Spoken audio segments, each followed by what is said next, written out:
Imagine weighing nearly 600 pounds. And I knew the way that I ate and what I ate and the way that I lived was killing me. Tuesday on ABC News 4, Victoria Hansen introduces us to a man who dramatically changed his life.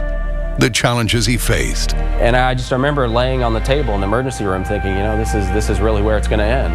And how he overcame them to lose almost 280 pounds. Brian's story, Tuesday at 6 on ABC News 4. Tonight at 6 on ABC News 4, one man's inspiring journey to lose weight naturally. See how he's doing with no surgery and no pills. That story after Dr. Oz. Victoria Hansen, weeknights on ABC News 4. From WCIB, this is ABC News 4, now in high definition. Well, did you make a New Year's resolution to lose weight and get in shape? And how's that working out for you? We'll meet a man who certainly has his work cut out for him, but he has made a promise for life.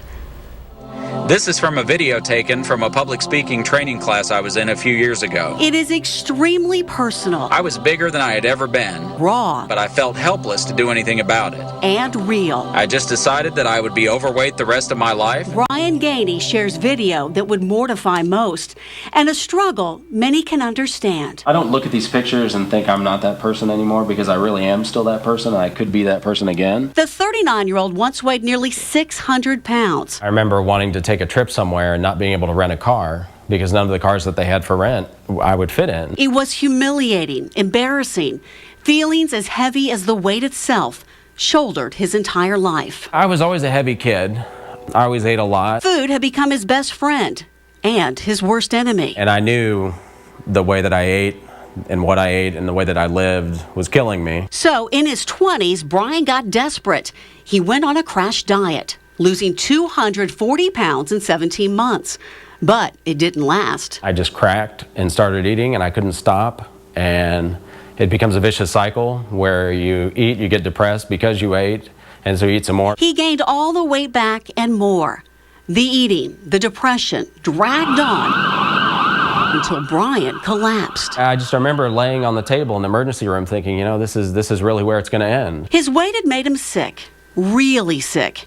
He knew then what he had to do to live, but he refused surgery. I wasn't interested in a quick fix because it had failed before, and the agony of gaining all that weight back, it's just humiliating. So he went old school. No pills, no promises, but healthy eating and exercise. And he wrote it all down. Soon the man who could not tie his own shoes could no longer wear his once snug pants. In 19 months, he lost 279 pounds.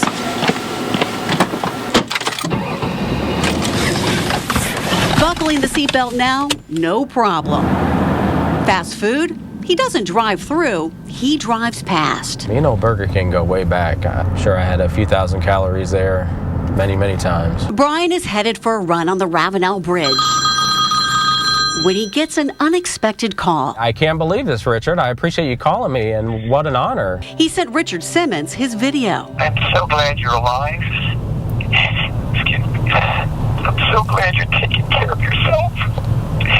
And I'm very glad that you're inspiring other people to do what you did. Did that just happen? Did Richard Simmons just call me? Brian knows his journey will be long and uphill. What I learned is that slow and steady wins the race. He's chosen the road less traveled. Hopes it makes all the difference. All right, Brian's goal, to weigh less than 200 pounds. And right now, he is training for the bridge run. If you'd like to know much more about his journey, go to our website. We'll provide it there for you, abcnews4.com. All right, well, coming up next, Tom takes a look at your complete forecast, so stay with us for that.